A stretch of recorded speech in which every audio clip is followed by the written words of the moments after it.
Hola, buenos días. Nos encontramos en el encuentro digital, la webinar organizada por el diario La Opinión y el Colegio Oficial de Enfermería de la región de Murcia, bajo el título Las residencias de mayores frente a la COVID, un tema de mucha actualidad que seguro que plantea más de una cuestión a quienes nos acompañan hoy. En el actual contexto generado por la crisis sanitaria del coronavirus, del COVID-19, pues se ha puesto en entredicho en más de una ocasión la gestión y el tratamiento que han recibido los mayores durante su estancia en estos centros, en residencia. El contagio entre los ancianos, con unas cifras cada vez mayores, también con muchas defunciones, ha abierto un gran debate y son muchas las preguntas a responder para llegar al fondo de esta situación que hemos visto todos y que nos han estremecido en estos últimos meses. Para abordar estos temas y otras perspectivas de esta situación, La Opinión y el Colegio de Enfermería de la región de Murcia, como decíamos, pues reúnen hoy a expertos especializados que van a tratar de esclarecer algunos de los puntos de lo que ha ocurrido en este tiempo con nuestros mayores. Les voy presentando a quienes nos acompañan esta mañana en este encuentro digital. Está con nosotros Carmelo Gómez, que es presidente de la Sociedad de Enfermería Geriátrica y Gerontología de la región de Murcia, además de presidente de Arsalu. Carmelo, buenos días. También nos acompaña esta mañana Juan Ignacio Vela, presidente de la Fundación Lares. Juan Ignacio, buenos días. Buenos días. También está con nosotros, la vemos también en pantalla, Guadalupe Fontán, enfermera del Instituto de Investigación del Consejo General de Enfermería de España. Guadalupe, buenos días. Hola, buenos días a todos. Vital Garaulet, vicepresidente de la Asociación de la Dependencia de la región de Murcia. Buenos días, Vital. Buenos días. Y por último, también está con nosotros y le agradecemos su presencia en este encuentro a José López Mellado, director general de Personas Mayores del Instituto Murciano de Acción Social, el IMAS, de la Comunidad Autónoma. Buenos días, José. Hola, buenos días, Ana. ¿Qué tal? Pues os agradezco muchísimo a todos vuestra presencia en este encuentro y para arrancar y entrar un poco en materia, yo os iba a pedir pues, una breve introducción a cada uno de vosotros sobre cómo habéis vivido en este tiempo la pandemia desde vuestro puesto de responsabilidad, desde vuestra profesión, cómo lo habéis visto. Empezamos, si queréis, pues con Juan Ignacio Vela. Juan Ignacio, si quieres, un planteamiento de cómo lo has visto tú. Muchísimas gracias. Lo primero, agradecer a La Opinión de Murcia y al Colegio de Enfermerías de Murcia también que hayáis hecho este evento. Me parece un evento importantísimo y seguro que de sus conclusiones pues, nos ayudarán a todos. Bueno, como sabéis, Lares es una federación que trabaja, que agrupa en España a todos aquellos centros que trabajan en el tercer sector de las residencias, ¿no? Agrupa mayoritariamente a unos 55.000 personas atiende y unos 35.000 trabajadores. Cuando empezó la pandemia, también nuestra organización Lares se puso en marcha en poder apoyar y acompañar a los centros en el proceso que sin duda se estaban haciendo. Y concretamente a mí me tocó, a través de la petición de una comunidad autónoma en concreto, de montar un centro específico para enfermos de COVID.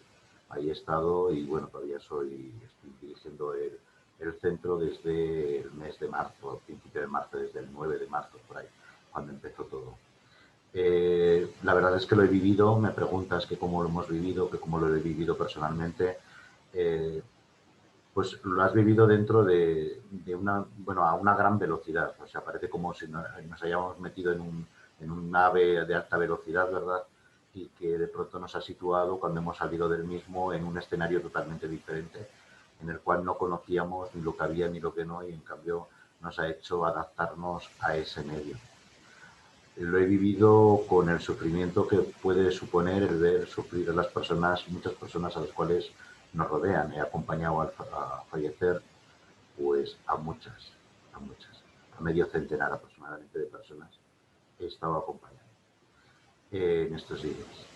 He acompañado en los cuidados a muchísima gente, a profesionales que lo han pasado muy duramente. Es uno de los grandes también signos de esta pandemia, del sufrimiento también que han pasado profesionales, cuidadores, enfermeros, médicos, sanitarios, que también ha supuesto todo un reto para todos nosotros y también para la atención.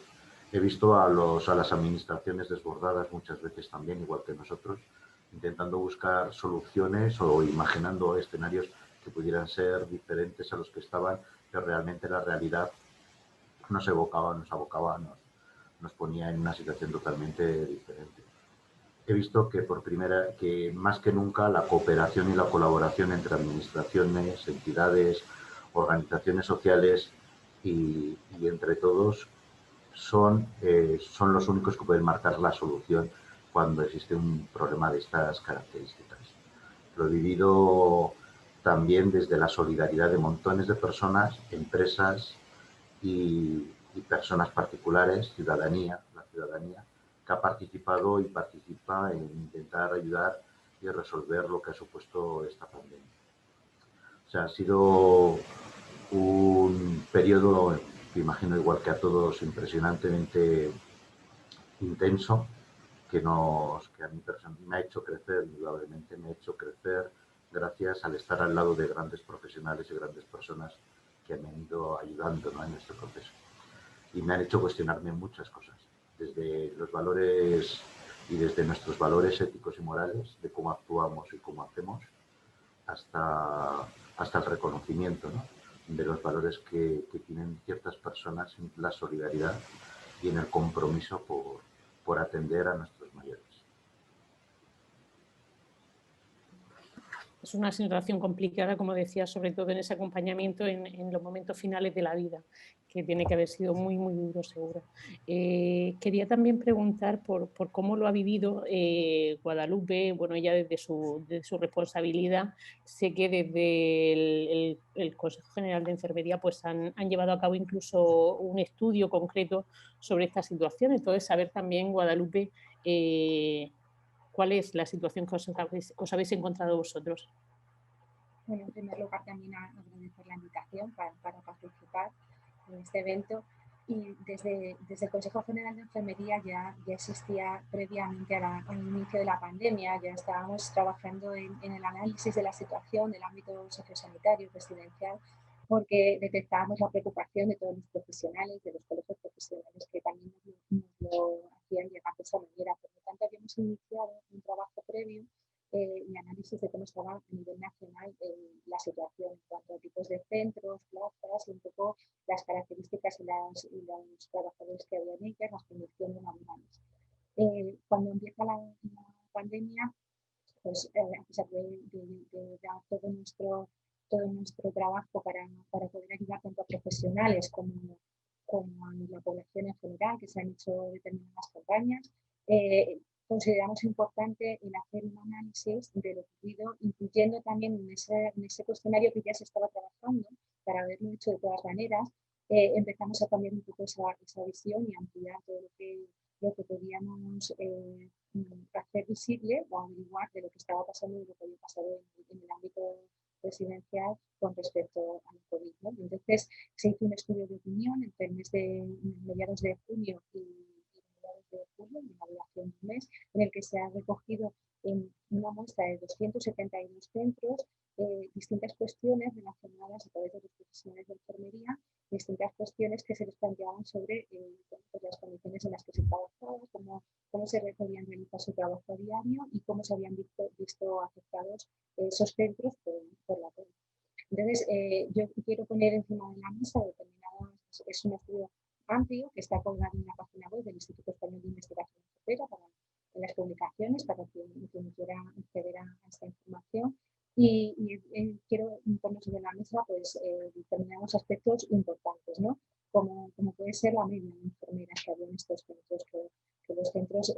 Guadalupe, perdona que te interrumpa, es que se escucha un poco mal. No sé si te puedes acercar un poquito más al micro. Sí, a ver. Para que porque es muy interesante en el estudio, no queremos tampoco perder el detalle. Ahora, ahora seguro que mejor. Ahora mucho mejor. Perdona. Nada. Pues quiero de alguna manera intentar poner sobre la mesa los datos más importantes y más relevantes que se han podido evidenciar en este estudio, ¿no?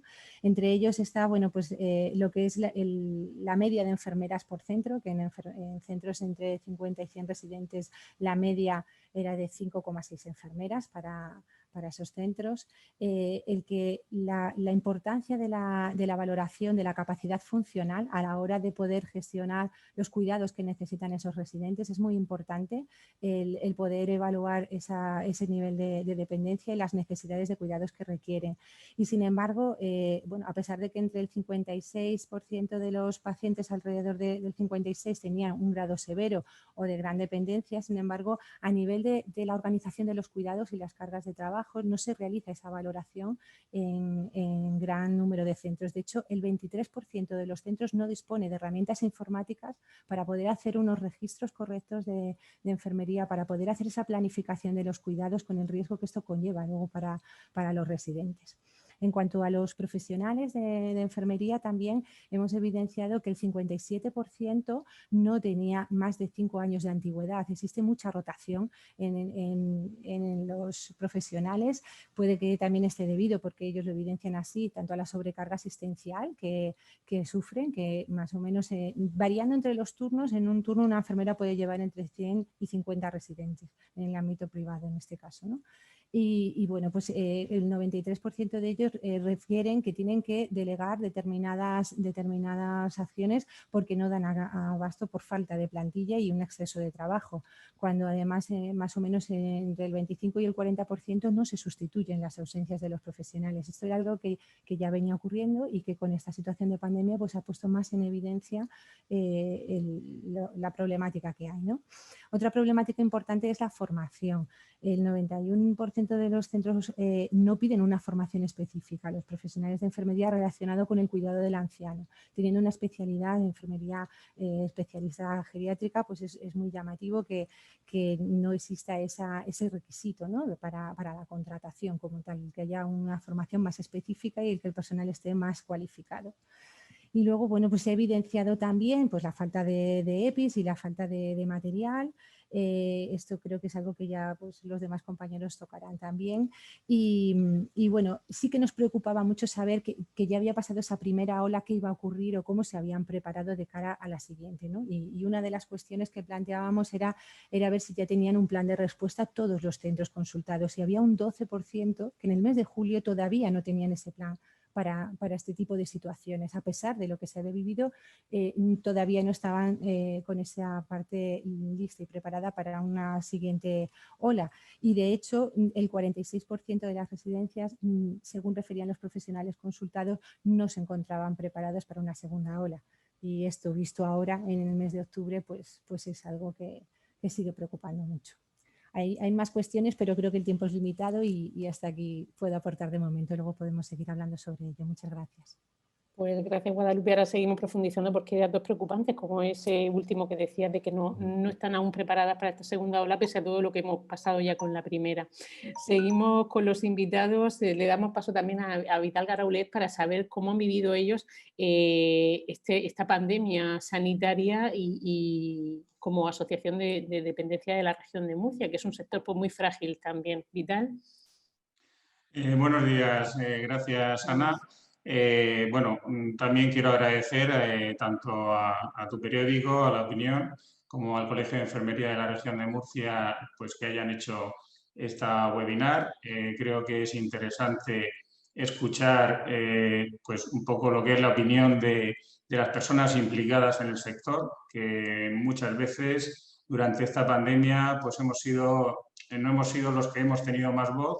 Hemos sido los que hemos recibido más todas las críticas, pero no se nos ha dado quizás la debida voz o por lo menos acorde con el protagonismo que hemos tenido, ¿no? Yo represento a Dermur. Tengo que decir que estaba previsto que viniera José Miguel Marín, que es el presidente de la asociación, pero bueno, debido a que ha tenido una reciente operación no ha podido asistir y estoy yo en su lugar. Os comento un poco quién es Adermur. Adermur es la Asociación de la Dependencia de la Región de Murcia. Agrupa las residencias de personas mayores privadas en la región. Tiene en la actualidad 23 residencias y aproximadamente 2.500 plazas o camas en residencia dentro de la región. Bueno, quiero un poco comentar cuál es mi punto de vista sobre lo que ha ocurrido y de alguna forma también diferenciando entre lo que ha sido la primera ola y la segunda ola. Nosotros, las residencias, el sector nuestro, ha pasado históricamente desapercibido pues, ante la opinión pública. Hemos sido un sector pues, poco conocido. Normalmente cada vez somos más conocidos porque es cierto que cada vez el nivel de dependencia va a más, cada vez hay más familias que necesitan pues, ingresar a sus familiares en las residencias y poco a poco nos van conociendo más. Pero bueno, con la pandemia hemos tenido un subidón de protagonismo inesperado y totalmente, pues lógicamente, no querido por nadie. La sensación que tenemos, pues lógicamente al principio era una sensación de impotencia muy fuerte, una sensación también de indignación y lógicamente mucha pena porque al final, quieras que no, lo que estaba ocurriendo es que se estaban produciendo muertes y muchas de ellas se estaban produciendo dentro de las residencias. A todo esto, pues en esa primera ola sí que es cierto que una vez que cogimos el protagonismo, mucha gente empezó a opinar sobre el sector, gente que no conocía el sector con profundidad, se inició un debate muy politizado en donde se nos culpaba de todo a las residencias y haciendo especial hincapié en las residencias privadas. Se nos culpaba pues, de la falta de previsión, de deficiencias sanitarias. Se nos llegó hasta a culpar del colapso de las funerarias, que también a nosotros nos quisieron responsabilizar de ese problema.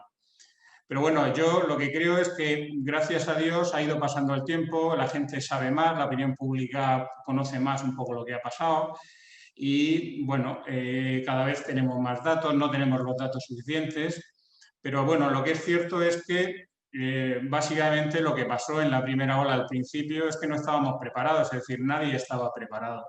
Pero no estaba preparado ni tampoco estaba preparada el sistema sanitario, pues ya lo vimos, todos recordamos las imágenes de las enfermeras en los hospitales haciéndose pis con bolsas de basura, todas esas imágenes las tenemos todos en el recuerdo y bueno, en las residencias pues lógicamente ante una pandemia de este tipo nadie podía estar preparado ni tampoco el estamento político lo estaba.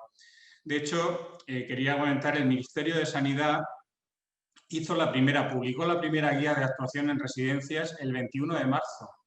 Es decir, el 21 de marzo se puede decir que prácticamente se habían producido ya todos los contagios en las residencias. En esa fecha casi todos los contagios ya se habían producido. Después, pues bueno, ya fueron derivando en aumento de brotes, en muertes, etc. Pero eso es bueno que se sepa. También es importante, ahora que la gente ya empieza también a conocer mejor las residencias, que sepan pues una razón muy de peso por el cual ha habido tantos fallecimientos, y es que el perfil del usuario de las residencias es un perfil que además se ha agravado en los últimos 10 años muchísimo.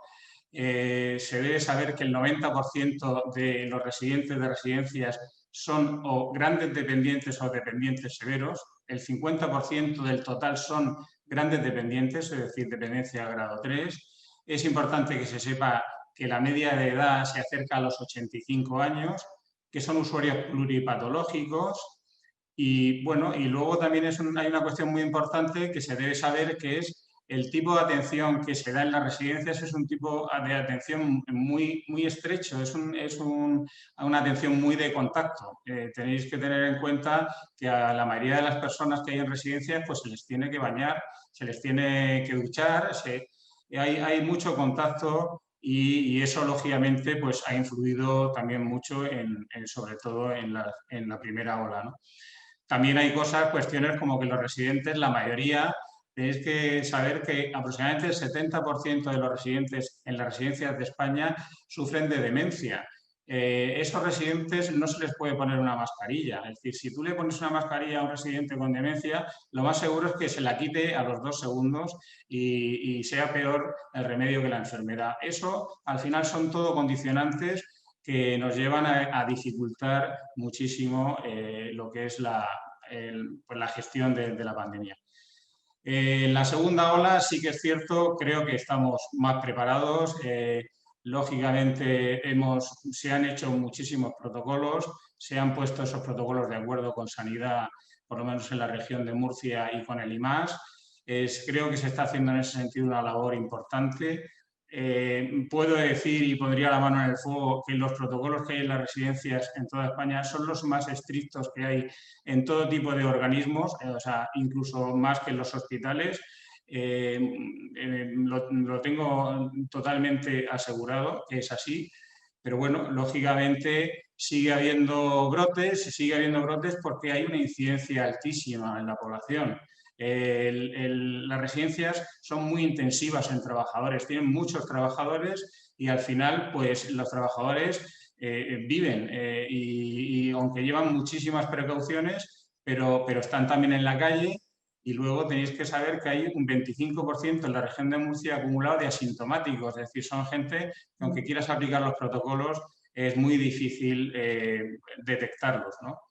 Bueno, quiero decir también una cosa positiva respecto de la región de Murcia, que es la comunidad autónoma que hemos tenido menor índice de fallecidos en residencias. Lógicamente, cualquier muerte pues no tiene reparación, está claro, pero bueno, sí que en eso es importante recalcarlo, que hemos sido la mejor comunidad autónoma en ese sentido, en el acumulado hasta el día de hoy, en la primera y en la segunda ola. Solo Canarias nos supera en ese sentido.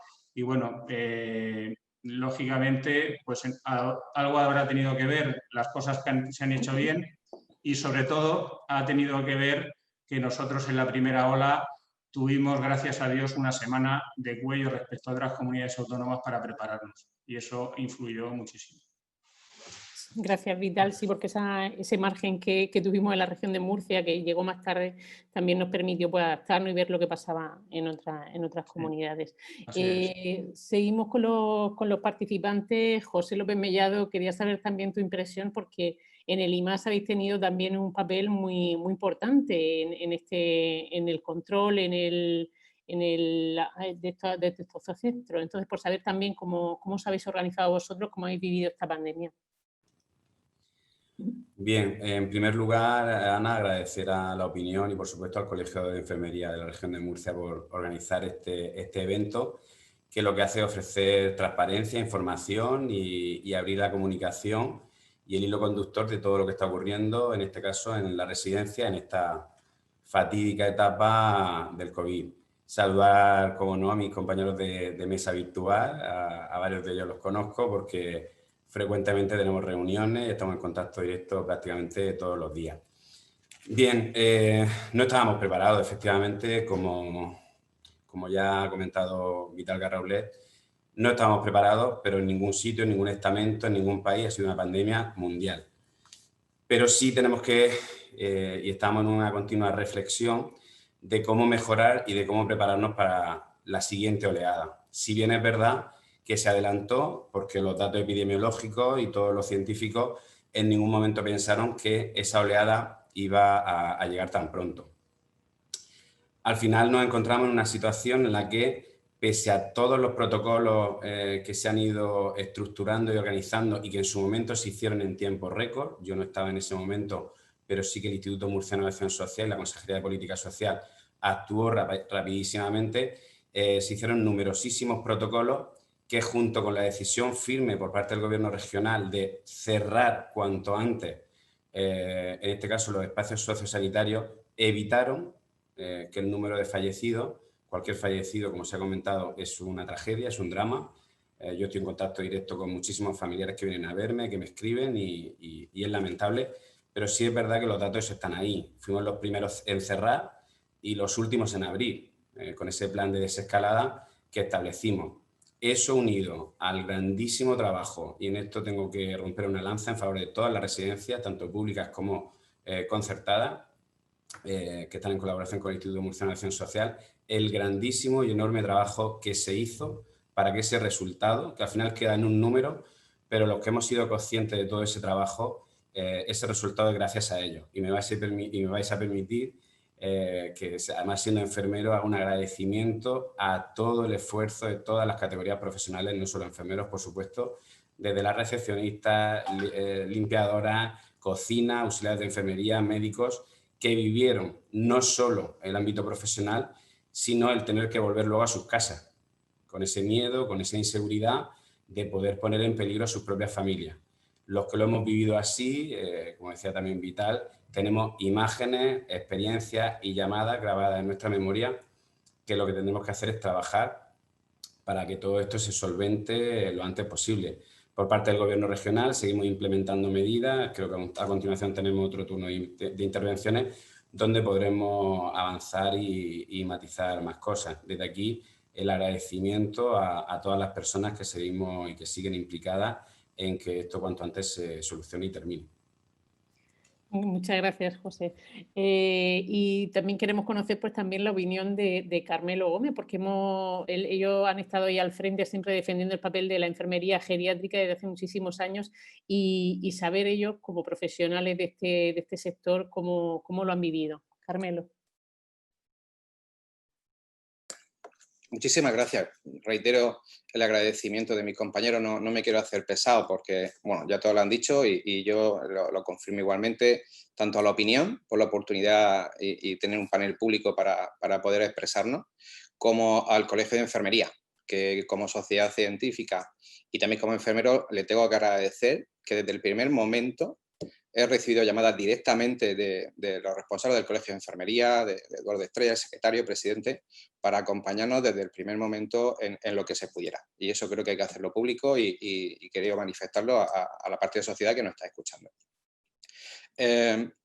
Yo sí que tengo que decir que, ¿cómo lo hemos vivido? Pues ya no es el momento de decir cómo os podéis imaginar, os lo voy a contar.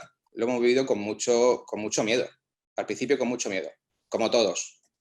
Pero cuando llega este tipo de situaciones, quien tiene que estar ahí como parte sanitaria en una residencia delante de una persona que se convierte en un paciente, somos sanitarios, somos las enfermeras.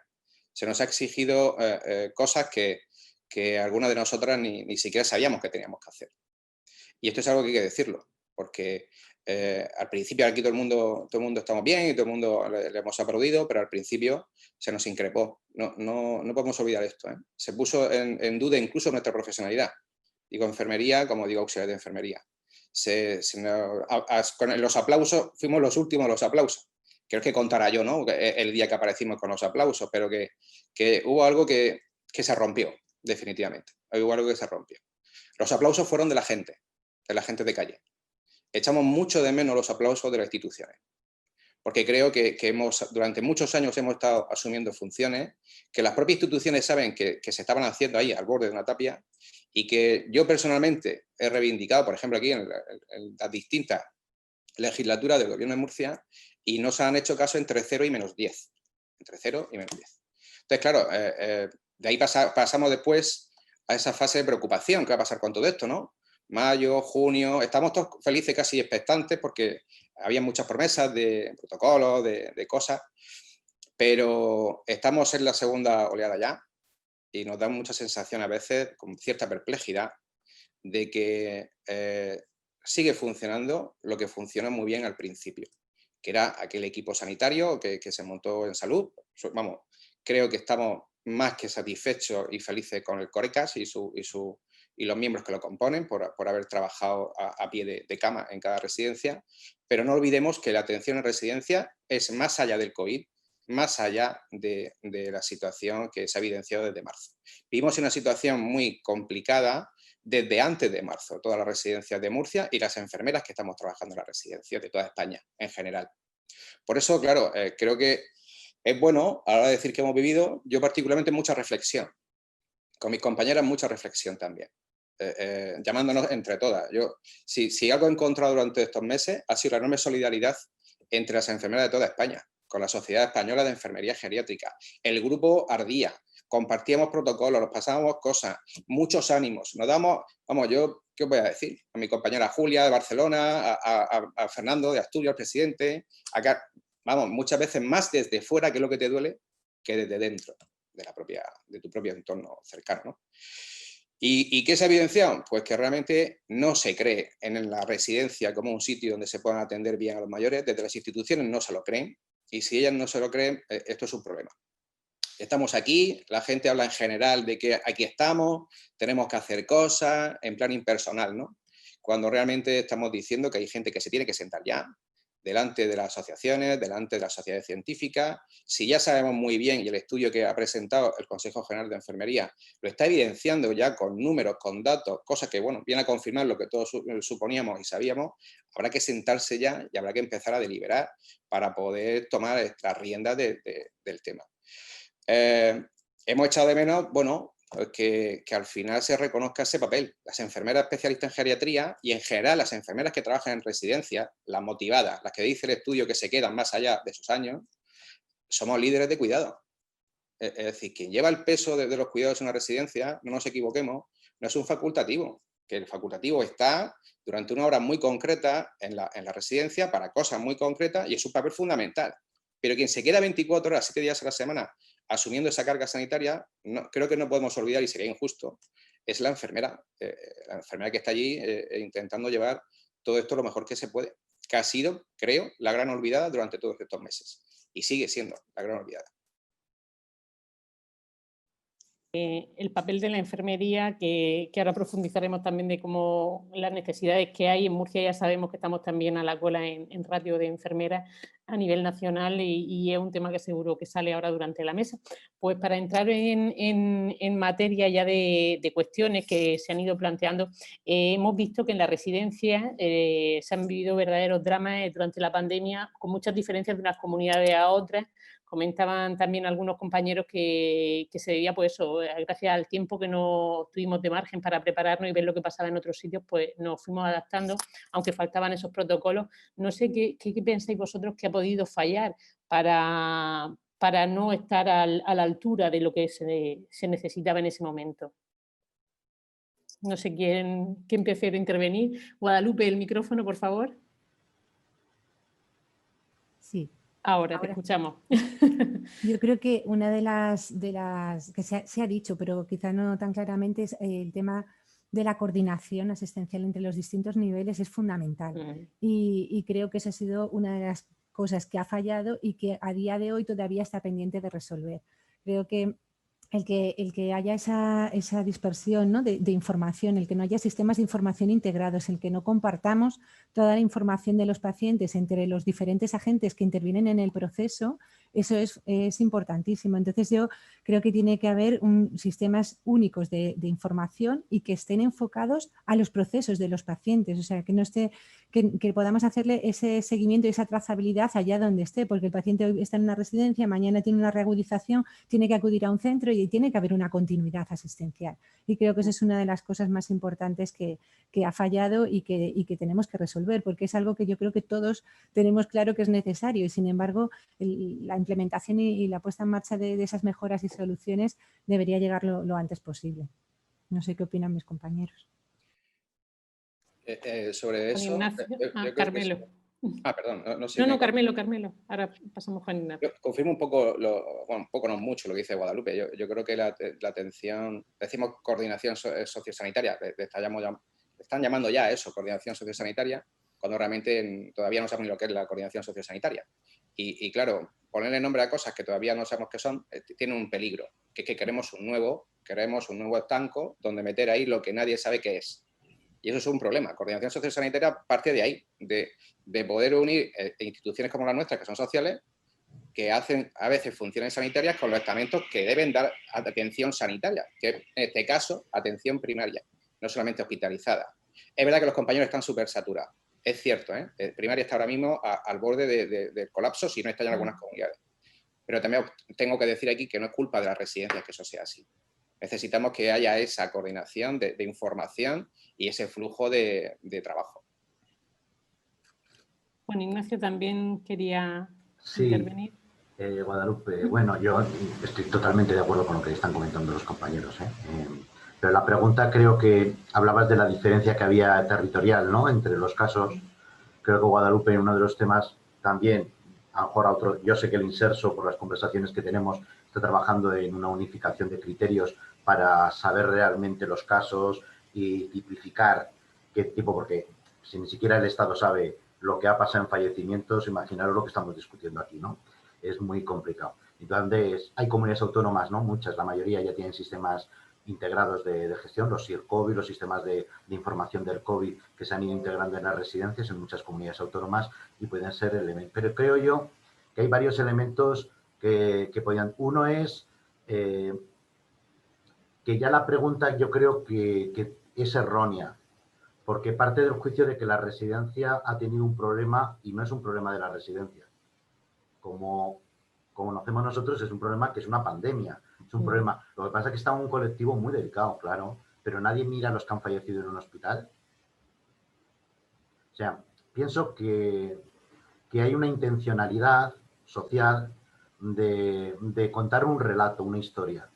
Y esa historia, y ahí participamos todos, la ciudadanía, los medios de comunicación, los gobiernos, los políticos, todos, en contar las cosas de cara a una manera que queremos que la gente entienda o queremos escribir una historia a través de un relato, ¿no? Entonces ahí decimos, no, culpabilidad es la residencia, ¿no? El término de la residencia. La residencia es el eslabón naturalmente más débil, es evidente que era dentro del sistema, ¿no? Y que es fruto ya no solamente de lo que soy, sino de una historia de abandono en los servicios sociales que ha habido. Somos recursos, somos hogares, las residencias son hogares, no son centros sanitarios. ¿Cómo le podéis pedir, cómo le podemos pedir como ciudadanos, como sociedad, como políticos, que se conviertan en hospitales? ¿Cómo les podemos decir por real decreto de que a partir de ahora asuman la responsabilidad de combatir la pandemia? Me parece que es una irresponsabilidad que tendremos que asumir todos, ¿no? Pero que es una realidad y aquello conllevó una serie de circunstancias. Y la otra parte, no me quiero alargar, por eso quiero solamente lanzar esta pincelada, y la otra parte sobre la atención primaria. Creo que todos los ciudadanos, y desde el ARES Murcia, desde el ARES de España, ¿no?, donde yo represento, estamos continuamente ya desde antes de la pandemia reivindicando los servicios, la salud es un derecho de todos los ciudadanos, la salud, que tiene que ser gratuito, universal, con accesibilidad plena de todos y cada uno de nosotros. Y no puede ser que una persona, porque varíe su domicilio, a partir de entonces, esa responsabilidad la contraiga a otro. Porque eso es privatizar un sistema. Además, un sistema low cost. Porque uno de los problemas, y yo estoy con Guadalupe, de la falta de profesionales en centros, es precisamente por la deslealtad, entenderme, que se produce ante criterios salariales diferenciados entre administraciones públicas haciendo el mismo trabajo, que ya rompe el mismo criterio laboral, ¿no? Mismo trabajo, mismo sueldo. Y es un sector que está sumamente intervenido, ya que el precio de la plaza es mayoritariamente puesto por las comunidades autónomas. Por lo tanto, es tan sencillo como que no nos hagamos trampas al solitario, ¿no? Que marquemos criterios que puedan ser, que beneficien a todo el sector y que crezca. Claro, eso supone, y yo ya lo dejo para otra pregunta, ¿no?, pero supone un cambio muy radical al modelo y verdaderamente no creo que con lo que se está hablando estemos pidiendo un cambio de modelo, sino más de modelo.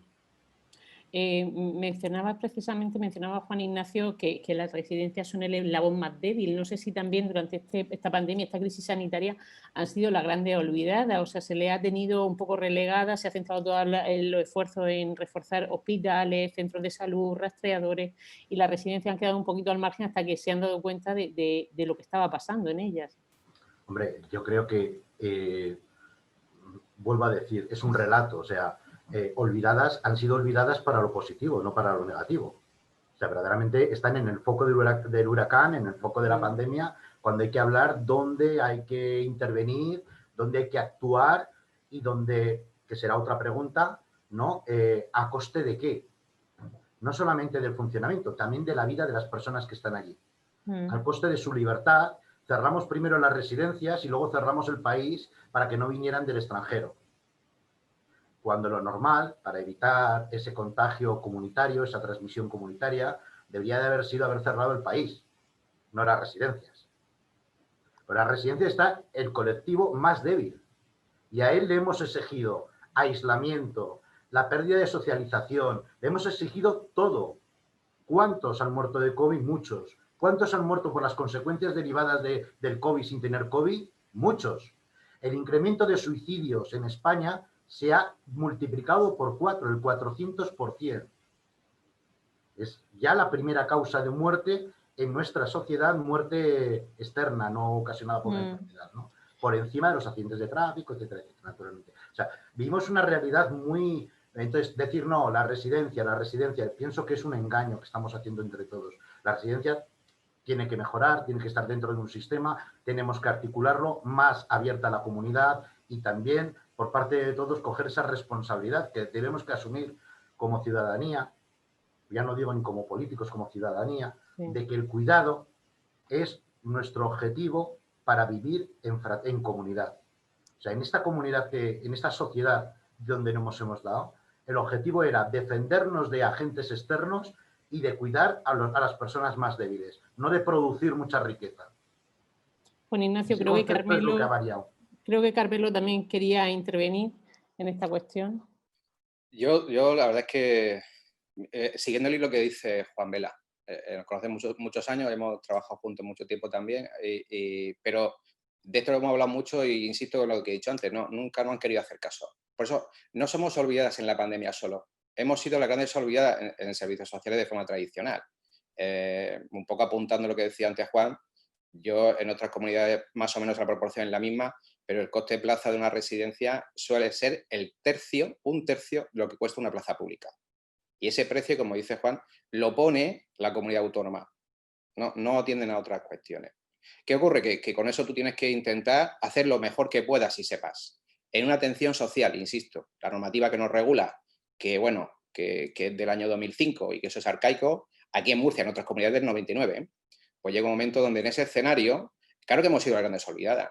Se nos daban palmaditas en las navidades, qué bien, la fiesta de los ancianos, ahí iba la gente, se hacía la fotografía. Yo creo que esto es algo que todos sabemos y que nadie se va a escandalizar. Pero cuando llegan momentos como la pandemia, hemos tenido que justificar doblemente nuestra propia razón de ser. Entonces, claro, cuando en otros estamentos pasa cualquier cosa, pongo un ejemplo, ¿no? Ayer mismo salió en prensa otra vez una noticia de un maltrato en una residencia. Se nos cuestiona todo el sector. De golpe, automáticamente, todos nos sentimos culpables porque la sociedad nos hace culpables de todo ese tipo de cuestiones a las propias residencias. Nuestro personal a veces le da vergüenza decir que trabaja en residencias. Y eso es algo que tenemos que mirarnos mucho, porque es la sociedad la que te está transmitiendo eso. En un momento de crisis como el actual, donde se han roto el eslabón más débil, como decía Juan, la parte más débil, la coordinación, el propio sustento del modelo, lo fácil fue desde el primer momento culpar a la residencia. Fuimos un chivo expiatorio de la mala gestión de las instituciones públicas durante años. Entonces, claro, llega un momento donde esto hay que decirlo públicamente. O sea, llega un momento donde hoy por hoy, nuestra gente, hoy hay casos con brote en residencias en Murcia. Nuevos casos. La gente está asustada en la propia residencia. Por lo que se pueda decir, porque se nos cuestiona constantemente. Yo creo que ha fallado básicamente el propio apoyo y modelo institucional. Vital. El micrófono, Vital, que no te escuchamos. A ver si ahora. Sí, ¿ahora? Ahora sí, gracias. Bueno, a ver, sobre lo que han comentado mis compañeros. Yo también quería hablar de ese tema. Es decir, la opinión pública cuando se inició la pandemia, la gente realmente, yo creo que por desconocimiento, se pensaba que las residencias eran como hospitales para personas mayores. Se creían que los geriátricos pues eran hospitales de crónicos totalmente medicalizados y pues bueno, la gente se echaba las manos a la cabeza cuando nosotros pues demandábamos que fuera Sanidad la que hiciera la parte del papel sanitario que les correspondía. Gracias a Dios, la gente va conociendo un poco más lo que somos. Es decir, las residencias no somos hospitales, es decir, somos realmente la vivienda de las personas mayores, somos la vivienda de los usuarios.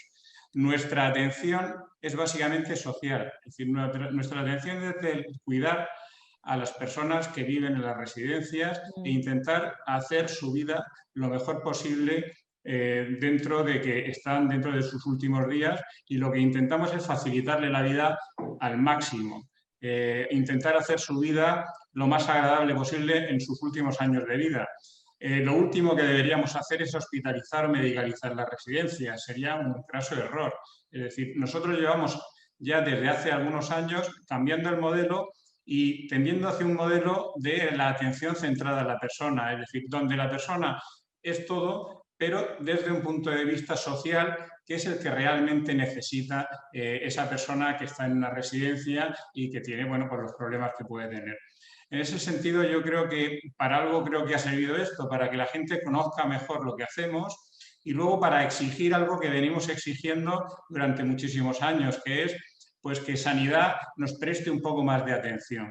Sanidad no se ha responsabilizado históricamente por lo que pasa en las residencias, no lo ha hecho, nunca, no lo ha hecho, es decir, no se ha responsabilizado ni quiere responsabilizarse.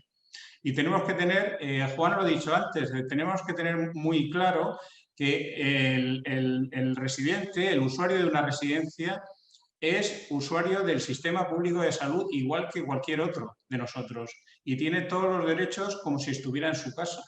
¿Pero qué ocurre o qué ha ocurrido hasta ahora? Que cuando van a la residencia, Sanidad empieza a despreocuparse porque ya piensa que somos nosotros, nos deriva la responsabilidad de los cuidados de esa persona y eso no es así. Y no es así, no lo dice ninguna norma y no lo dice ningún decreto. Entonces, ahora creo que tenemos que sacar algo positivo y tenemos que conseguir que Sanidad se responsabilice mucho más. Nos está pasando ahora durante la pandemia que residencias como la mía, que tiene ya 12 años, hemos recibido por primera vez la visita de la médico de nuestro centro de salud, que tiene a todos los residentes empadronados en su centro y la hemos conocido, ha venido a visitarnos ahora durante la pandemia. ¿Eso cómo puede ocurrir? Pues eso creo que son cosas que de cara al futuro tenemos que modificar. Y, lógicamente, Sanidad tiene que tener un papel mucho más principal. Y si no, ahí está el modelo alemán. El modelo alemán lo que hace es que la residencia se encarga de lo que saben, que es la atención social y todo lo que es sanitario se ocupa la sanidad pública, como si fueran en sus casas. Figuras qué diferencia hay sobre lo que estamos viendo aquí en España. Creo que el futuro va por ahí y creo que ahí Sanidad tiene mucho que decir.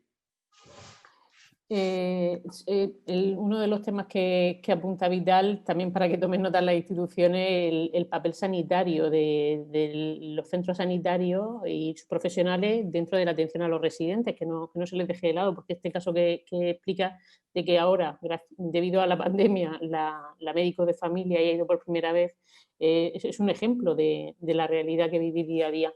Quería también preguntar o lanzar la cuestión del papel de la enfermería en las residencias de mayores, porque son un poco los profesionales que están ahí al frente de la atención sanitaria.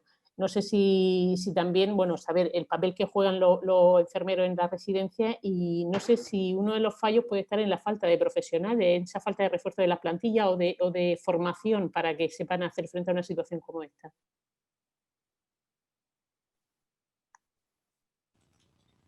Ana, ¿puedo intervenir? Es que no sé si claro, me sí, te veo. Vale, no me da paso, estaba esperando. Muchas gracias. Sí.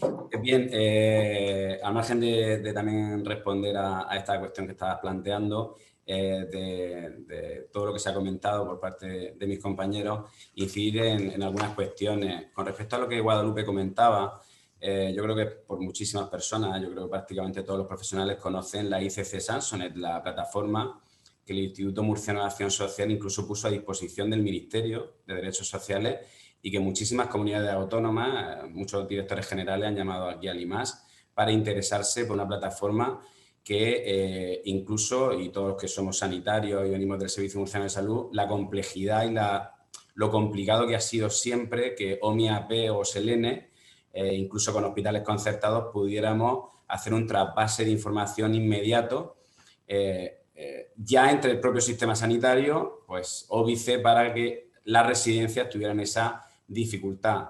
Para toda la evolución epidemiológica, para todos los planes de contingencia, para todo el seguimiento estrecho y diario de la pasada pandemia y la actual, Samsonet nos ofrece una herramienta que unifica todos esos criterios e incluso, y el otro día tuvimos la presencia del coordinador de calidad, que forma parte del grupo sociosanitario del área 4, y lo tuvimos en las reuniones que prácticamente cada 2 o 3 semanas tenemos entre salud, el Instituto Murciano de Acción Social y los representantes de la residencia. Vino a explicarnos cómo era su forma de trabajar allí en el noroeste y reconocía que era de vital importancia, porque claro, una persona en una residencia no tiene por qué ser ni de ese municipio ni de ese área.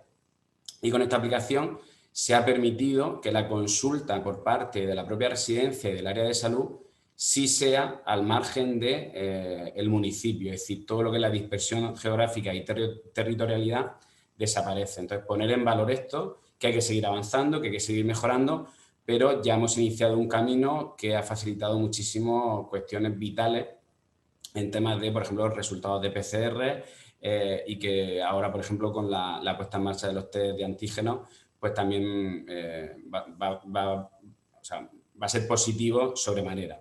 Por otro lado, y en esto, a colación de los comentarios que ha hecho Carmelo sobre la enfermería, una vez más, la historia así lo cuenta, las enfermeras somos pioneras y hacemos valer nuestro trabajo cuando más se nos necesita. Y en esta pandemia no iba a ser de otra forma. No solo en la residencia, no solo para coordinar los centros de atención residencial, sino incluso en los centros escolares. La tan ansiada enfermería escolar ha cobrado sobremanera un valor incuestionable y reivindicado, por cierto, por parte del Colegio de Enfermería, de la Plataforma de Enfermería Escolar e incluso a nivel estatal. Una vez más, las enfermeras somos pioneras, somos líderes, como decía Carmelo, en cuidado. Y bueno, la Organización Mundial de la Salud siempre lo ha dicho, toda Europa y todo el mundo, en Estados Unidos y en otros países, siempre prevalece esa visión holística, esa visión integral. Y en este nuevo, y ya voy a la tercera parte, en el nuevo modelo de atención residencial, que si no hemos abordado ya desde el gobierno regional, es porque es que la pandemia no lo ha permitido. Yo precisamente hace muy pocos días, con varias de las personas que están aquí en la mesa, lo estuvimos comentando, que tenemos que hacerlo, que tenemos que abordarlo, pero es que ahora no nos da. Es decir, la situación nos impide que ya en este inicio de legislatura que llevamos, de año y algo, no lo hayamos podido abordar. Está encima de la mesa, pero además como prioridad, porque efectivamente, Juan Ignacio, son sus hogares, son sus casas, y tenemos que defender eso, y máxime los que tenemos una gran responsabilidad con respecto a esto, en defender por su dignidad, por la dignidad de todas estas personas que a veces son conscientes y a veces no, por su dignidad de que sea la continuación y continuidad de sus casas, que sean sus hogares, para aportar todavía más, si cabe, tranquilidad. El decreto que actualmente está vigente es del 2006, pero la residencia, y otra vez vuelvo a nombrar a los directores, los gerentes, sobre todo los profesionales, estamos, y la Administración Pública Regional, haciendo un continuo esfuerzo para que el modelo, aunque sobre el papel sea de una manera, se ha seguido evolucionando. Es decir, ya tenemos el camino trazado e iniciado de ese nuevo modelo de atención residencial, que habrá que darle forma, habrá que normativizarlo y tendremos que poner todo nuestro empeño para que así sea. Por último, decir, tenemos la residencia con respecto a la escasez de profesionales, lo necesitados que estamos de profesionales y reforzar las plantillas. Dos cuestiones. En el caso de la categoría de los enfermeros, de las enfermeras, ha llegado un momento que incluso este verano no había enfermeros. O sea, pues en plena pandemia, con cuarentenas, con bajas, con sectorización, el esfuerzo también por parte del Instituto Murciano de Acción Social, y recientemente han habido reuniones con las decanas de la Facultad de Enfermería, tanto de la UCAM, con la Universidad de Murcia y de Lorca, para que los egresados, los nuevos titulados, pudieran terminar, o sea, los que están terminando este último año, para que puedan hacer las prácticas como su currículum exige, porque luego es que vamos a necesitar esos mismos profesionales y había que aproximar posturas y acordar que si bien el acceso a todos los espacios sociosanitarios, sean centros de día y residencias, debe estar controlado y limitado, por otra parte necesitamos profesionales que nutran luego el día a día en el ejercicio laboral. Y por otra parte, se comentó el 1.200.000 euros que se está destinando ya a las nuevas contrataciones para poder paliar todas las contrataciones de aquí a final de año en todas las sectorizaciones que se están haciendo de los centros propios del Instituto Murciano de Acción Social. Y no queda aquí la cosa, de que a final de año tendremos que seguir implementando medidas para poder paliar y contemplar muchísimas cuestiones que a día de hoy, bueno, vamos a ver hacia dónde la evolución epidemiológica nos lleva. Se está hablando de muchísimas cuestiones, municipios que están confinados, que salen del confinamiento y que se vuelven a confinar. Vamos a ver hacia dónde vamos y siempre con toda la coordinación que hasta el momento estamos teniendo el poder avanzar. Carmelo creo que también pedía la palabra y quiere intervenir. Sí, bueno, como dicen, con la venia, ¿no? Del grupo de compañeros. Y aquí, José, ya es cierto que como compañero, es que si no, es que verdad, somos compañeros y esto, en una mesa de enfermeras, bueno, donde hablamos de enfermería, hay cosas que tenemos mucho en común, pero hay algunos aspectos que no tampoco podemos tener en común, si no seríamos perfectos y siempre hay alguna discrepancia. Yo creo que eso también es sano. Es cierto que está Sansonet y hay que agradecer esa herramienta que es muy útil, pero Sansonet solamente es una base de datos mínima de pruebas que nos ha hecho mucho bien, porque fue un disparate al principio de la pandemia. Tenéis que llamar a 300 teléfonos todos los días y teléfonos que te llamaban todos los días sin saber muy bien dónde iban esos datos, quién te lo decía, etcétera, etcétera. Y sí que es un primer paso, pero un primer paso de un camino que tiene kilómetros de atraso y que hay que tomarlo de otra manera. Es de agradecer que esté Sansonet y el esfuerzo que se hace, pero yo creo que tampoco hay que tener la sensación de que ya tenemos la mitad del trabajo porque es muy poco ese primer paso. En cuanto al modelo que decía antes de hablar de residencia, yo no puedo decir otra cosa que no puede haber un modelo si no hay financiación para el modelo. O sea, no podemos estar hablando de vamos a crear un modelo cuando no sabemos ni cómo vamos a pagar el actual modelo. Desde que ocurrió la pandemia hay unos sobrecostes en la residencia tremendo que se ha presentado en las consejerías, que se ha pedido por 2 veces reunión al presidente de la comunidad autónoma y que no nos ha recibido, ni tenemos constancia de por qué no nos quiere recibir a la plataforma de residencia de la región de Murcia, y que a día de hoy estamos en una situación muy crítica a nivel económico. Como había dicho Juan Vela antes, aquí no hay una cuestión de lucro ni una cuestión de nada, es una cuestión de supervivencia. Entonces, claro, no podemos crear un modelo de residencia en papel y que el día a día, la realidad, sea un modelo de beneficencia. Diciéndole al psicólogo que debe comer, diciéndole a la terapeuta que tiene que hacer acompañamiento a la consulta. Eso ya lo hemos estado teniendo. Entonces, si vamos a hacer un modelo, vamos a partir primero, como todo en la vida, ¿no? Un presupuesto, de qué estamos hablando y hasta dónde podemos llegar. Por eso decía antes la corresponsabilidad de los poderes públicos, ¿no? Una plaza de una cama de hospital, si hoy por hoy de los ancianos que nosotros tenemos en las residencias, muchos de ellos de cuidados medios, tuvieran que estar realmente en una cama de hospital, estamos hablando de un coste de cama entre 385 y 600 euros al día. En Murcia la plaza de residencia son 1.600 euros al mes, donde la cama al día supera por poquito los 50 euros. Y con eso tienes que hacer de todo. Y ahora en pandemia, mucho más. En ese entorno es muy difícil hablar de modelo, como una forma es verdad, es necesario mirar hacia adelante, pero antes de mirar hacia adelante hay que echar un vistazo atrás y aquí para cerrar todo lo que tenemos abierto, porque hay muchos frentes que tenemos abiertos. Y en cuanto al tema de personal, de verdad, ahí está, ¿no? Como lógico. José es director general del IMAS y hablamos del IMAS, pero es que en Murcia, de 50 y pico, que 60 centros de mayores, el 90% son centros privados, con lo cual nos encontramos en una situación donde la propia administración tiene su propio baremo, sus propias tablas, su propio salario, pero nosotros tenemos un convenio nacional, y ahí ya me meto en los que estéis presentes en la plataforma del convenio colectivo de residencia de España, en donde la enfermera prácticamente no se la reconoce. ¿Cómo no se va a ir una enfermera de una residencia si nos pagan, cerca de 1.000 euros menos que una residencia, un centro público, por ejemplo? No digo residencia, en cualquier sitio público. Bueno, que no sean 1.000, me da igual, pero con otro tipo de condiciones diferentes. Ahí, entonces, claro, nos vamos a lo que hacemos la enfermera. Y la enfermera, compañeros, hacemos lo mismo que están haciendo otros compañeros en otros sitios. No hacemos menos que en otros sitios. En residencia la enfermera no está sentadita al sol con los ancianos, abanicándolos ni contándoles historias. Está repartiendo medicación, está haciendo planes de cuidado, está valorando a ancianos nuevos, está valorando las historias que tiene que revisar, está atendiendo consulta con el facultativo y muchas de esas veces, con unas ratios, como bien dice Guadalupe, y refleja ese estudio, con una enfermera para 100 ancianos por turno. ¿Por qué es lo que se puede pagar? ¿Por qué es lo que se puede pagar? Y eso lo saben las administraciones públicas desde hace años ya. Entonces, claro, llega un momento donde ese papel que hace la enfermera, pues sí, claro que tiene que entrar, pero no a costa de cualquier cosa.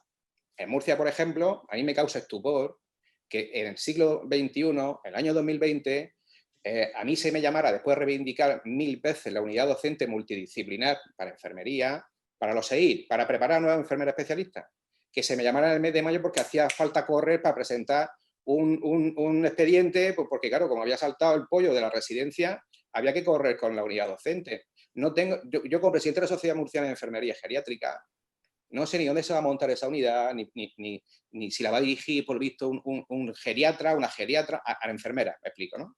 Entonces, claro, llega un momento donde se va a pedir a la enfermería, hay que sentarse y ver qué es lo que se está haciendo. Somos líderes de cuidado, pero eso es mucho más amplio. Eso es cierto, y que yo soy el primero que lo ha dicho, pero eso hay que concretarlo. Y una enfermera, cuando entra a las 8, está sacando sangre, como pasa en un centro de salud. Porque sacamos, como dice Vital, sangre, por ejemplo, que debería sacar la enfermera del centro de salud porque son sus pacientes. Y la sacamos nosotros. Y en su coche, mis compañeras van al centro de salud a dejar los tubos de sangre. Eso es lo que nos estamos encontrando todos los días. Y tienes que hacer los programas de diabetes, y tienes que hacer los programas de hipertensión, cosas que deberían hacer otros compañeros que es su trabajo, es lo que entiendo. En un ambiente coordinado y de ayuda, pues todo se puede hacer. Lo que no se puede hoy por hoy, que lo que pasa es que esto es para ti y a mí no me vengas con historia. Eso es lo que hoy por hoy creo que no podemos permitir como enfermera. Carmen, un ejemplo también de la sobrecarga que llevan los profesionales de enfermería en estos centros, por ir avanzando, porque la hora ya casi que se nos echa encima y tenemos varias preguntas todavía pendientes.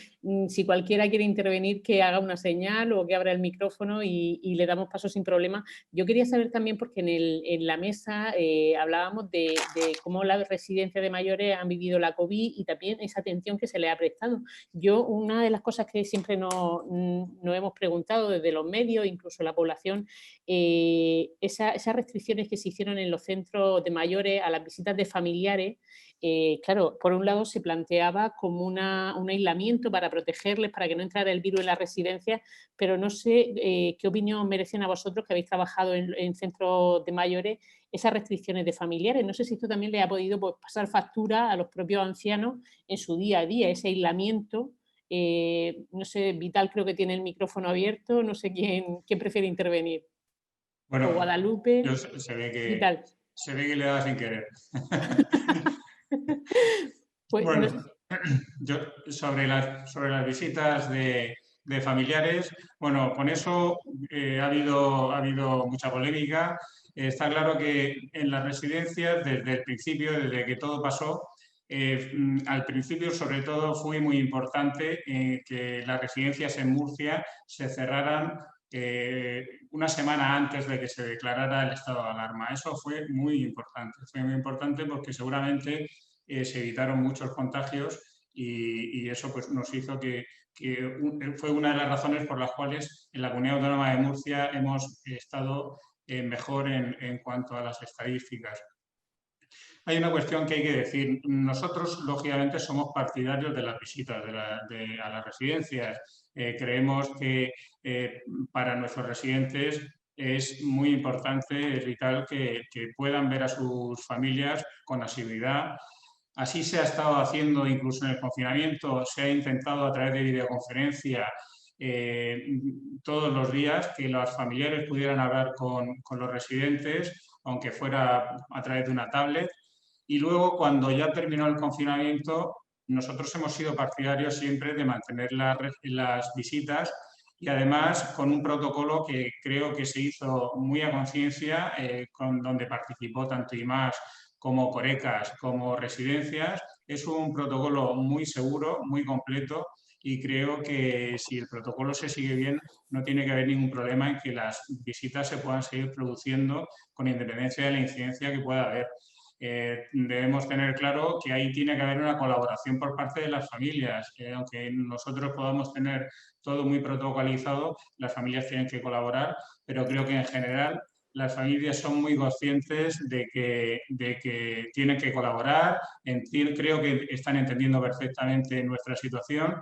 Nosotros, debido a la fragilidad de los usuarios que tenemos, cualquier medida que tomemos es poca, es decir, ya no se nos ocurren más medidas, las que se nos están ocurriendo, lógicamente, se van implementando con rapidez, y bueno, pero sí estamos de acuerdo en que es necesario mantener las visitas durante el resto de la pandemia. Juan Ignacio creo que había levantado la mano. Sí, gracias. De la anterior pregunta, solo dos datos que me parecen que me han venido a la cabeza. Hay un estudio europeo a través de una de las plataformas que estamos trabajando nosotros, de la Federación de Empleadores Sociales de Europa, que elaboró hace poco un estudio, yo creo que son 2 años, un año y medio por ahí, en el cual hablaba que el 20% en Europa de las enfermeros y enfermeras al 5.º año manifestaban su deseo de dejar la profesión. En España, otro dato, un estudio que colaboró en Lares Valencia y la Federación, una investigación que nos pidió Lares Valencia, concretamente sobre la situación del sector de la enfermería, de los profesionales, hablaba, por ejemplo, que en España se jubilan, el porcentaje no me acuerdo, pero se jubilan muchos más que nuevos profesionales se incorporan. Y el tercer dato es la pérdida del talento profesional que tenemos después de dedicarle como sociedad, como la inversión de nuestras universidades al talento que se marcha fuera de nuestras fronteras a trabajar a otros países. Todo esto nos tendría que hacer pensar un poquito cómo reajustar cuando luego no encontramos enfermeros ni enfermeras en España, entre otros temas. Lo voy a dejar ahí porque el análisis a lo mejor sería más profundo, ¿no? Pero es ahí. Sobre lo que me acabas de contar, creo que... Juan Ignacio, perdona que te interrumpa solamente un segundo para despedir al director de mayores del IMAS, a José López Mellado, que nos tiene que dejar porque tiene una reunión a las 11 y se le echa ya el tiempo encima. Le agradezco muchísimo su participación, de verdad, por haber intervenido y darnos también la visión de la Administración. Disculpadme, pero he tenido que avisar porque además es que es con el Ministerio. Es que no puedo faltar disculparme. ¿Vale? Nada. Gracias de nuevo por participar con nosotros esta mañana. Seguimos, perdona Juan Ignacio, pero sobre el tema, se tenía que perdona, marchar. Guadalupe, gracias. Y sobre el tema que acabas de comentar, creo que indudablemente, y siguiendo también a lo mejor, yo creo el sentir de todos, a lo mejor expresado de otra manera, es que las medidas ofrecidas de prevención, entre el equilibrio entre la prevención y la humanización del cuidado. Y eso tiene que haber un equilibrio. Nuestra responsabilidad como profesionales es intentar que ese equilibrio no se rompa. O sea, nuestro mapa de riesgos es verdad, está muy claro, sabemos por dónde entra, cómo hay que actuar, exacto. Ahora, en esta nueva fase, verdaderamente lo que estamos implementando en Lares son medidas en las cuales se humanice esa relación al máximo y se equilibre, ¿no? A veces con el afán de tener la máxima prevención, lo que hacemos es reducir el tema del cuidado, ¿no? También decía el compañero del cuidado centrado en la persona, en toda esa metodología. Precisamente ese es el secreto. Nuestros planes de contingencia, y de hecho en Lares, por ejemplo, hay un área de trabajo que varios profesionales universitarios están trabajando precisamente en esto, es precisamente que son riesgos laborales, personas especializadas en riesgos y personas especializadas en ACP, ¿no? En atención centrada a la persona. Se han unido en Lares para crear un grupo de trabajo para ofrecer planes de contingencia desde un modelo, desde una perspectiva de atención centrada en la persona. Y creo que es un reto que tenemos, que estamos, creo, avanzando, pero nuevamente ello entra mucho la relación. La relación con las familias no solamente es buena o mala, sino que es un derecho que tiene el usuario. Un derecho que tienen todas, por lo tanto, no deberíamos ni siquiera que cuestionar. Ahora, ¿cómo lo hacemos para equilibrar la máxima humanidad y la prevención en ese tema? Y ahí la verdad es que están saliendo nuevas ideas, ¿no? Pero es necesario. Creo que Guadalupe quería intervenir. El micrófono, Guadalupe, que no te escuchamos. A ver, ahora. Gracias. Totalmente de acuerdo, y apuntar también a lo que comentaba Juan Ignacio, que todos los datos que ha comentado me parecen muy relevantes, y además sumar a eso el que tenemos enfermeras especialistas que después de estar todos fomentando esa preparación, toda la inversión que se hace, y que luego justo en estos centros que también pueden tener un papel muy relevante, igual que en otros ámbitos, pero como estamos en este en concreto, el que no estén a la cabeza liderando los cuidados en las residencias, el que en muchos casos tengan ese papel que no las pone en el sitio donde tienen que estar. Cuando dentro también de acuerdo con Vital, ¿no? En que no hay que medicalizar, pero sí que a la hora de realizar los cuidados y más centrados en la persona, las enfermeras aportan un valor importantísimo, tanto en la prevención, no solo en la medicación y en el cuidado o las técnicas concretas que necesitan los pacientes, sino en la prevención, en la promoción, en conseguir el acompañamiento a los pacientes para potenciar su autonomía dentro de ese modelo de cuidado centrado en la persona.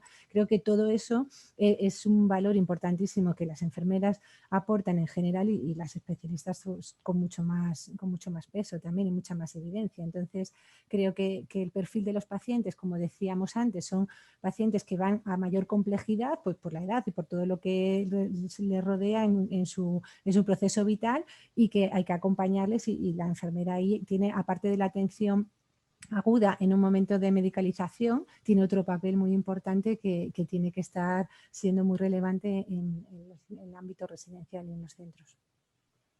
Carmelo. Sí, pues muy brevemente. Creo que el tema de visita obedece, y esto vamos, yo creo que va por ahí también, obedece al duelo que han sufrido las familias y que sufren los propios ancianos. Es un duelo, de golpe, de un día para otro, se va una persona querida. Y en un momento determinado se interrumpe por completo, de forma drástica, la forma de relacionarse.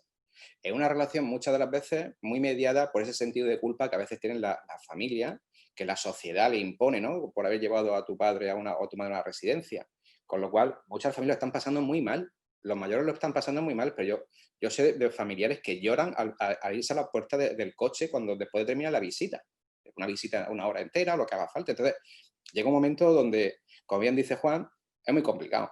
Es muy complicado el hecho de mediar, ¿no? Es decir, estar ahí en medio. Pero yo creo que ahí es donde está la línea de trabajo nuestra, en intentar continuamente buscar ese punto de intermediación.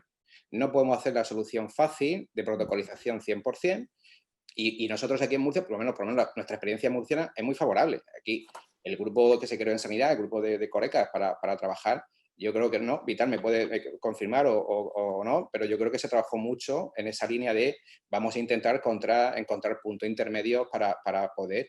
De hecho, en Murcia fue donde una de las primeras comunidades autónomas donde se creó ese primer protocolo de atención a personas en situación de terminalidad, donde nos la jugamos por aquello de que las personas tienen que estar acompañadas como mínimo antes de morir. No podemos tolerar que nadie muera solo.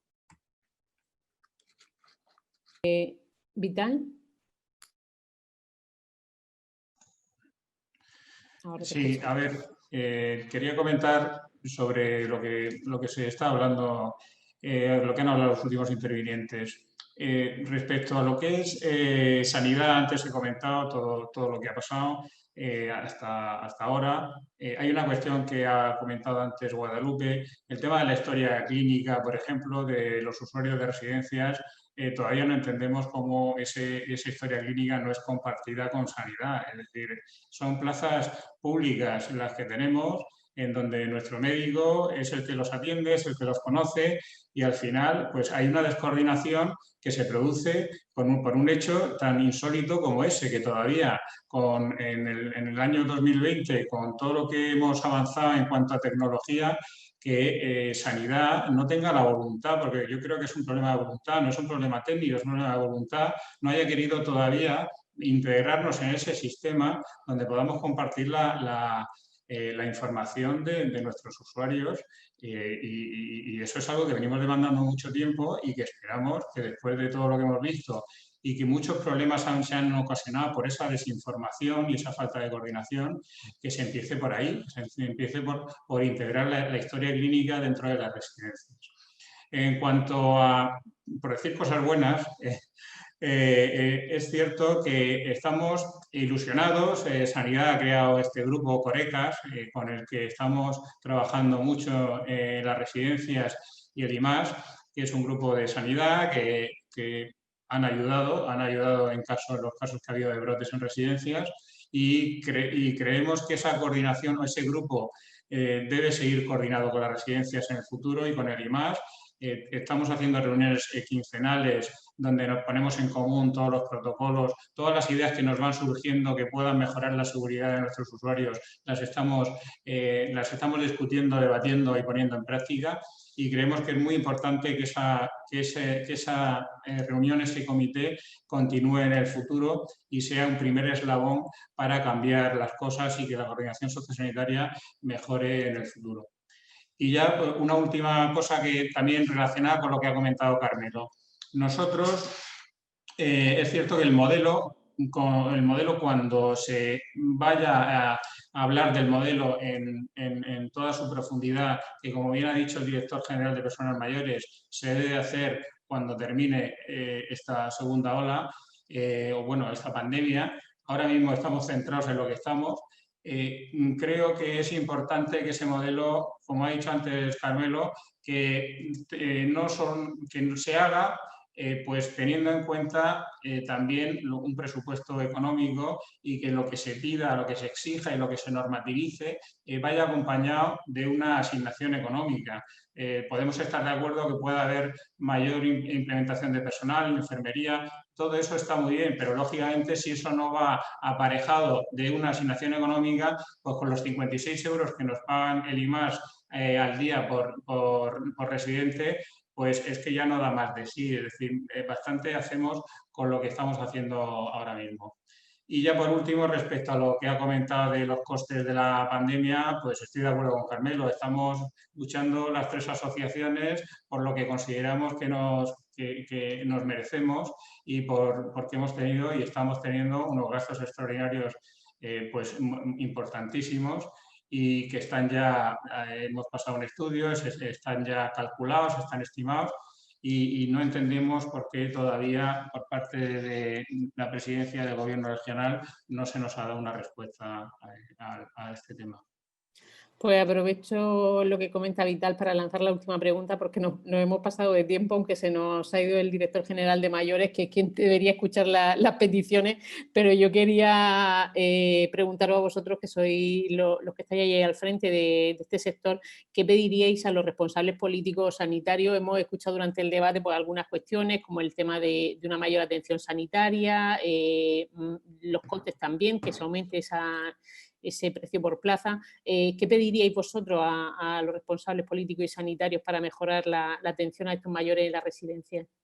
Nos empezamos, por ejemplo, con Carmelo. Te ha tocado. Pues yo lo tengo muy claro y como no quiero que se me olvide nada, pues lo tengo muy apuntadito por aquello de que no... Lo primero que creo es que lo que le pedimos a los responsables políticos es que no sean demagogos ni hipócritas. Que realmente creo que cuando se habla de aprender hay que hacer autocrítica. Y cuando se habla de aprender, se habla de qué hemos hecho nosotros también como instituciones mal. Porque no se puede victimizar, ¿no?, a la institución de que es que las residencias son y pobrecicos los de la residencia y pobrecicas las enfermeras que hay allí. La institución tiene que aprender muy bien para qué es una residencia de verdad y cuál es el papel que juega en la sociedad. Y si eso hay que definirlo, habrá que definirlo, pero primero tienen que tener muy claro qué es lo que quieren hacer. Y eso hoy por hoy no ocurre. Entonces, cuando ves en prensa, ves en donde sea, a políticos hablándote del sector y que no tienen ni idea y es demagogia y es hipocresía. Que apuesten de verdad por la enfermería geriátrica. Es lo que nosotros, por lo menos de la Sociedad Murciana de Enfermería y desde la sociedad, como delegado de la Sociedad Española de Enfermería Geriátrica y Gerontológica de España, pedimos y casi exigimos que de verdad se crean ya lo de la enfermera especialista en geriatría y el papelazo que estamos haciendo. Que esa enfermera que antes ha dicho están los compañeros del área 4 de aquí en Murcia, de un experimento que ha salido muy bien de coordinación, que esa enfermera es la que está haciendo la coordinación y que debería ser una enfermera, ya que va a estar en el Centro Sociosanitario de Mayores, enfermera especialista en geriatría o como poco con formación amplia en geriatría. No puede pasar, que es lo que le pedimos a los políticos, que no se dejen llevar por cantos de sirena, por asociaciones o sociedades a nivel nacional que están sugiriendo ahora mismo que el personal de enfermería, como no tengo enfermera, que le hagamos un curso express de 50 o 60 horas y creemos un técnico para estar en residencia. No es eso la solución del problema. La solución es focalizar e intentar solucionar lo que tenemos ahora mismo. Y por último, pues bueno, que apuesten por un modelo de centro real y que este gobierno regional de la Comunidad Autónoma de Murcia nos haga caso de una vez, que todavía no nos ha hecho caso.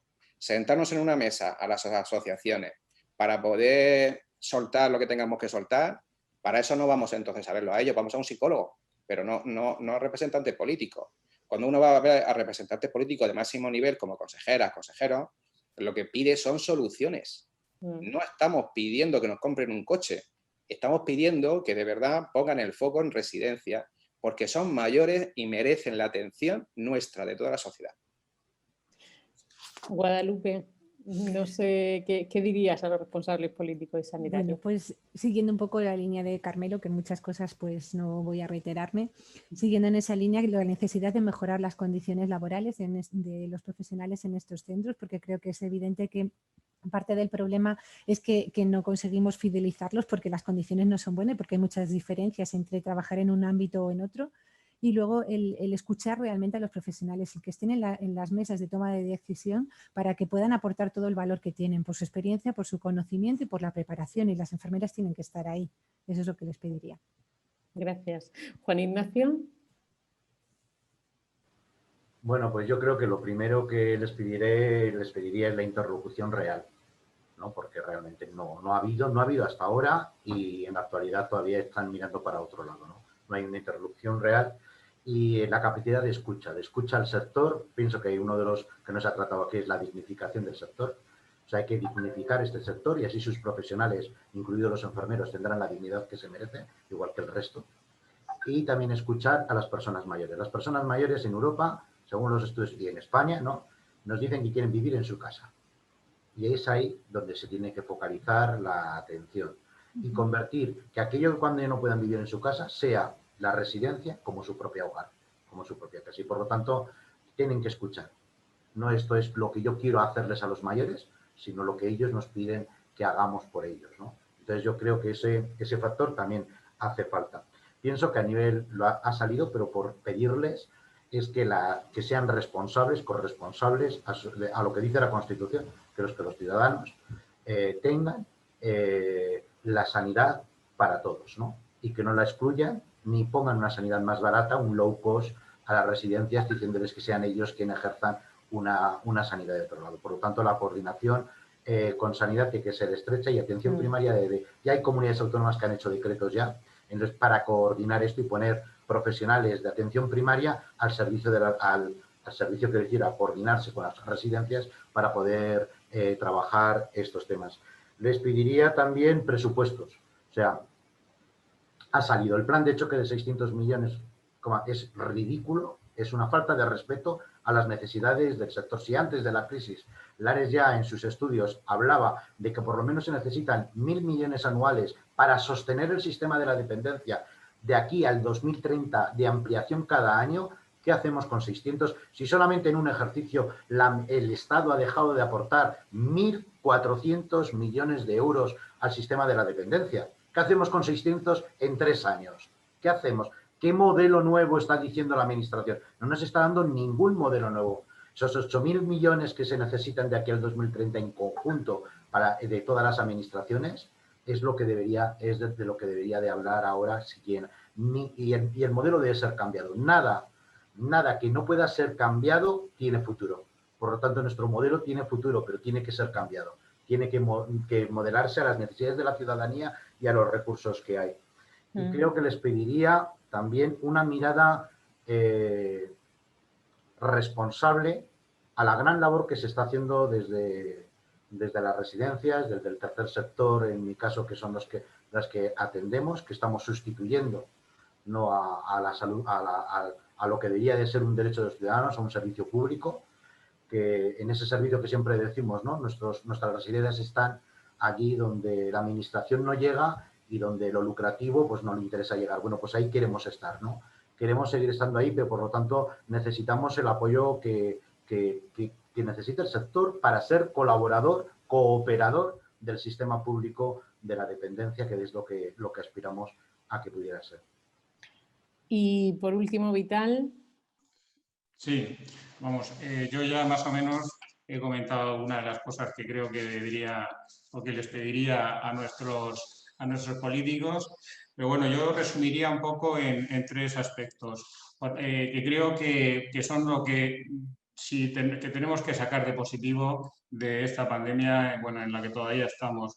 Por un lado, la mejora en la coordinación con sanidad, la hemos hablado por activa y por pasiva, la llevamos reclamando muchos años.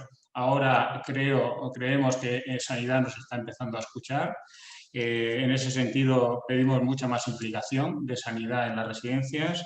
Por otro lado, en cuanto al nuevo modelo que se habla de residencias, queremos que se nos escuche el sector, que se nos dé participación en las mesas donde se dirima o donde se especifique cómo va a ser el nuevo modelo y la legislación o normativa que se va a sacar al efecto.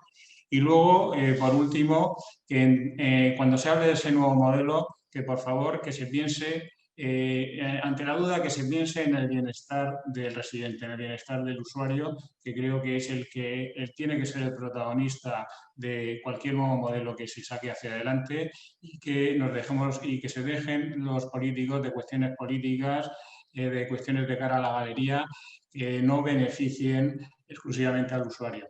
Creo que esas son las 3 cosas que yo pediría. Muy bien. No sé si a modo de conclusión alguno de los 4 quiere añadir alguna cosa que se haya quedado en el tintero, aunque hay temas que no hemos podido abordar por cuestión de tiempo. Carmelo, creo. Pues sí, para terminar me gustaría que se dice mucho que tuvimos suerte en Murcia, ¿no? En la primera oleada, que tuvimos mucha suerte. Yo no dudo que hay un factor suerte, pero creo que no me gustaría terminar esta webinar sin reconocer el trabajo de todas mis compañeras de todas las residencias de España y en particular de las de Murcia, ya que otra gente no lo reconoce por otro lado, ¿no? Y sobre todo que hay un trabajo realizado importante que hay que reconocer, que muchos de los centros han trabajado bien porque habían directores que perdían el sueño y enfermeras que estaban con el director 24 horas al día hablando incluso en sus días libres para poder hacer lo que se pudiera desde aquí.